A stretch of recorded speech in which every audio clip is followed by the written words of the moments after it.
Welcome students. आज हम बात करेंगे वेस्पर थ्योरी की। फर्स्ट ऑफ ऑल देखिए बच्चों, वेस्पर थ्योरी का फुल फॉर्म क्या है। V stand for valence, S stand for shell, E stand for electron, P stand for pair and capital R stand for repulsion. ठीक है, ये जो थ्योरी है ये दी गई थी by scientist Sidgwick and pole. ठीक है, अब देखिए इस थ्योरी का मेन बेसिक कंसेप्ट क्या है। ये थ्योरी हमें बताती है कि अगर हमारे पास कोई मॉलिक्यूल है और मॉलिक्यूल के अंदर एक सेंट्रल एटम होता है। क्या होता है? Central atom. सेंट्रल एटम वो एटम होता है जो सेंटर पर प्रेजेंट होता है। ओके, जो सेंटर पर एटम होता है वो बाकी दूसरे एटम से जुड़ता है। किसकी हेल्प से? कोवलेंट बॉन्ड की हेल्प से। ओके, और आप सबको पता है कि कोवलेंट बॉन्ड कैसे बनते हैं? By sharing of electrons. ठीक है, नेक्स्ट पॉइंट इज, फिर बताया गया है कि वो इलेक्ट्रॉन पेयर जो सेंट्रल एटम की सराउंडिंग में प्रेजेंट होते हैं वो एक दूसरे को रिपेल करते हैं। रिपेल करना मतलब धकेलना। वो एक दूसरे को क्या करते हैं बच्चों? रिपेल करते हैं और इतनी दूर चले जाते हैं एक दूसरे से ताकि उनके बीच में रिपल्शन क्या हो? कम से कम हो। ठीक है, जब मॉलिक्यूल के अंदर इलेक्ट्रॉन पेयर हैं और वो दूर दूर हैं, जब रिपल्शन कम होगी तो मॉलिक्यूल की एनर्जी क्या होगी? मिनिमम। और जब किसी मॉलिक्यूल की एनर्जी मिनिमम होती है तो उसकी स्टेबिलिटी क्या होती है बच्चों? मैक्सिमम। ये कंसेप्ट दिया गया है किसके द्वारा? VSEPR theory. ठीक है, गेट इट। अब जैसे अगर मैं बात करूं वाटर के मॉलिक्यूल की, वाटर के मॉलिक्यूल की एक्चुअल शेप ये होती है वी शेप। ठीक है, यहां पर देखिए ऑक्सीजन के ऊपर मैं दो डॉट्स लगा रही हूँ, टू पेयर ऑफ डॉट्स। ये जो मैंने ऑक्सीजन के ऊपर डॉट्स लगाई हैं, इन डॉट्स को क्या बोलते हैं? Lone pair of electron. आपको बताया था ना कि इलेक्ट्रॉन पेयर दो तरह के होते हैं, एक तो होते हैं इलेक्ट्रॉन पेयर और एक क्या होते हैं? Bond pair. एक बॉन्ड के अंदर क्या प्रेजेंट होते हैं? दो इलेक्ट्रॉन प्रेजेंट होते हैं। ठीक है, दैट मीन्स एक इलेक्ट्रॉन किसके इक्वल होता है? वन बॉन्ड पेयर के इक्वल।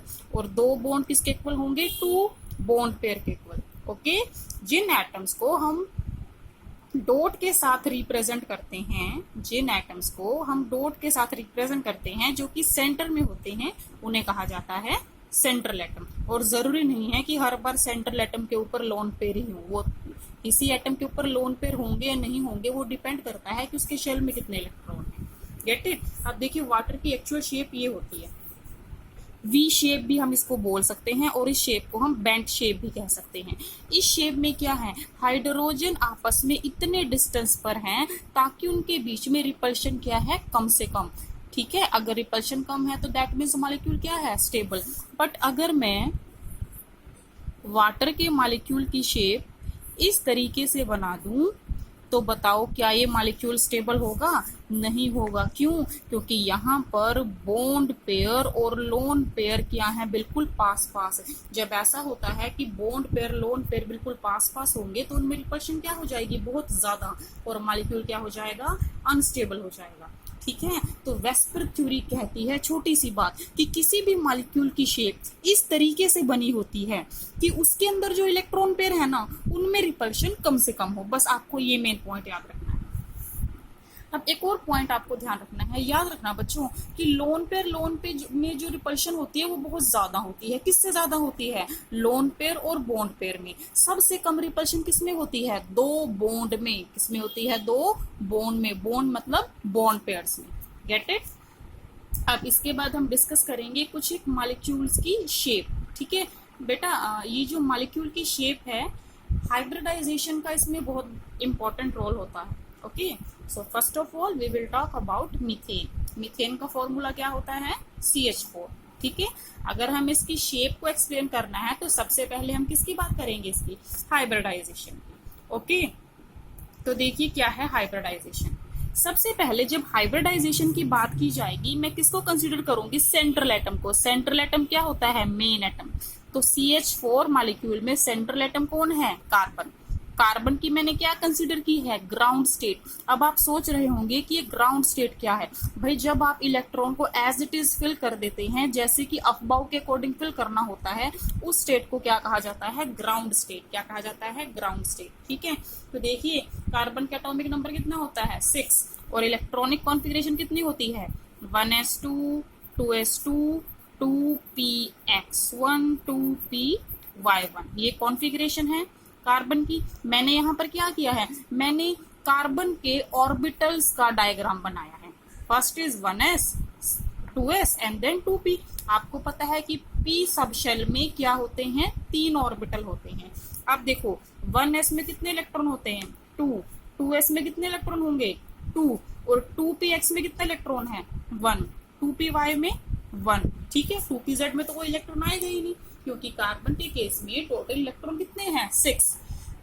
अब नेक्स्ट केस है एक्साइटेड स्टेट। भाई एक्साइटेड स्टेट क्या होती है, जब आप इलेक्ट्रॉन का शिफ्ट करते हैं एक ऑर्बिटल से दूसरे ऑर्बिटल में, तो जो एटम की स्टेट बनती है उसको कहा जाता है एक्साइटेड स्टेट। क्या कहा जाता है, एक्साइटेड स्टेट। अब आप ये सोच रहे होंगे कि मैम आपने 2s वाले इस इलेक्ट्रॉन को क्यों शिफ्ट किया, क्या जरूरत थी। एक बात आप ध्यान से देखेंगे, इस कार्बन से कितने हाइड्रोजन जुड़े हैं, 4 हाइड्रोजन जुड़े हैं। कितने हाइड्रोजन जुड़े हैं, 4। ठीक है, यहां तक बात क्लियर है। अब देखो कार्बन को कितने टोटल बॉन्ड बनाने पड़ेंगे, 4। कितने बनाने पड़ेंगे, 4। एक बॉन्ड में कितने इलेक्ट्रॉन होते हैं बताओ, एक बॉन्ड में कितने इलेक्ट्रॉन होते हैं, 2 इलेक्ट्रॉन। अब ये बताओ बॉन्ड आयनिक है या कोवलेंट है, कोवलेंट है भाई बॉन्ड। कोवलेंट बॉन्ड कैसे बनता है, शेयरिंग ऑफ इलेक्ट्रॉन से।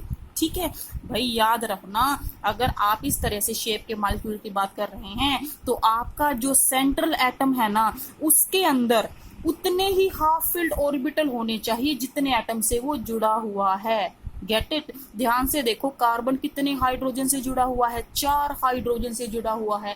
इसका मतलब ये है कि कार्बन के पास हर हाल में कितने हाफ फिल्ड ऑर्बिटल होने चाहिए, 4। Get it.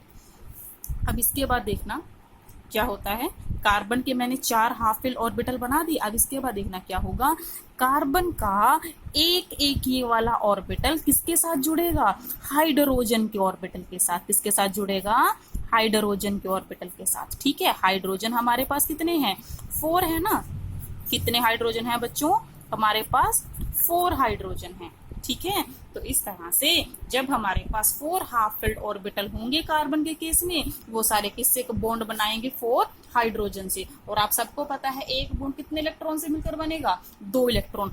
2 इलेक्ट्रॉन जो बने हैं यहाँ पर बॉन्ड में, एक इलेक्ट्रॉन तो किसका होगा, कार्बन का, और दूसरा इलेक्ट्रॉन किसका होगा, इस हाइड्रोजन का। ठीक है, अब बच्चों बात करेंगे कि हाइब्रिडाइजेशन का कैसे पता करें। हाफ फिल्ड ऑर्बिटल कहाँ से स्टार्ट है, एस से, कहाँ तक खत्म हो रहे हैं, ई तक खत्म हो रहे हैं। आपने क्या चारों के 4 ऑर्बिटल को यूज किया है, क्योंकि आपको 4 बॉन्ड बनाने थे। ठीक है, तो सबसे पहला कौन सा है, एस। उसके बाद क्या है, पी पी पी। कितने पी हैं, 3 पी हैं और एक एस है। तो इस केस में हाइब्रिडाइजेशन कितनी हुई, sp3 हाइब्रिडाइजेशन हुई। ठीक है, अब थोड़ा सा और ध्यान से देखेंगे। देखो बच्चों, जब भी एक s और 3 p ऑर्बिटल आपस में जुड़ते हैं तो हाइब्रिड ऑर्बिटल बनते हैं। आपको बताया था ना कल कि ऐसे जब 3 ऑर्बिटल आपस में जुड़ेंगे तो क्या बनेंगे, हाइब्रिड ऑर्बिटल। ये मेरे पास क्या है, कार्बन एटम है। ये क्या है भाई, सेंटर में कार्बन। ठीक है, कार्बन के पास 4 ऑर्बिटल थे ना। ठीक है, वो आपस में जुड़े तो उन्होंने क्या बना दिए, हाइब्रिड ऑर्बिटल। ये चारों कैसे ऑर्बिटल हैं, हाइब्रिड ऑर्बिटल। ठीक है, एक और बात, कार्बन के जो 4 ऑर्बिटल हाइब्रिड वाले हैं, इन सब में कितना कितना इलेक्ट्रॉन है, 1 इलेक्ट्रॉन है। कितना इलेक्ट्रॉन है बच्चों, 1। अब कार्बन के 4 हाइब्रिड ऑर्बिटल से कौन आके जुड़ेगा, एक हाइड्रोजन, और एक हाइड्रोजन के पास कितना कितना इलेक्ट्रॉन होता है, 1 इलेक्ट्रॉन। कितना होता है, 1। ओके, ध्यान से देखना, कार्बन के 4 हाइब्रिड ऑर्बिटल थे, सभी के अंदर कितना कितना इलेक्ट्रॉन था, 1। ठीक है, अब जब इन हाइब्रिड ऑर्बिटल के पास एक हाइड्रोजन आएगा तो एक ऑर्बिटल में अब टोटल कितने इलेक्ट्रॉन हो गए, 2। तो दैट मीन्स यहाँ कार्बन और हाइड्रोजन के बीच में क्या बन जाएगा, बॉन्ड बन जाएगा। ठीक है, एक बार फिर से बता देती हूँ कि कोवलेंट बॉन्ड कैसे बनता है, शेयरिंग ऑफ इलेक्ट्रॉन। एक इलेक्ट्रॉन कार्बन देगा और एक इलेक्ट्रॉन कौन देगा, हाइड्रोजन। तब उनके बीच में क्या बनेगा, बॉन्ड बनेगा। Get it. और बॉन्ड एंगल हमेशा कितना रहता है बताइए sp3 के केस में 109 डिग्री। ठीक है, ये जो बॉन्ड एंगल sp3 में है ना, ये कम ज्यादा भी हो सकता है। Get it. अब एक और बात देखिए, यहाँ पर मेन क्या लिखा गया है, 1s orbital of each hydrogen atom overlap with these four hybrid orbitals to form CH4 molecule as shown in the figure. Thus, the shape of CH4 is tetrahedral and the bond angle is 109 degree 28 minutes. भाई एक बात बताओ, अगर आपको hybridisation का पता चल गया कि हाइब्रिडाइजेशन sp3 है, दैट मीन्स आपको शेप का पता चल गया। sp3 का मतलब शेप कौन सी होती है, टेट्राहेड्रल, और जब शेप टेट्राहेड्रल है तो बॉन्ड एंगल कितना होता है, 109 डिग्री। ठीक है स्टूडेंट।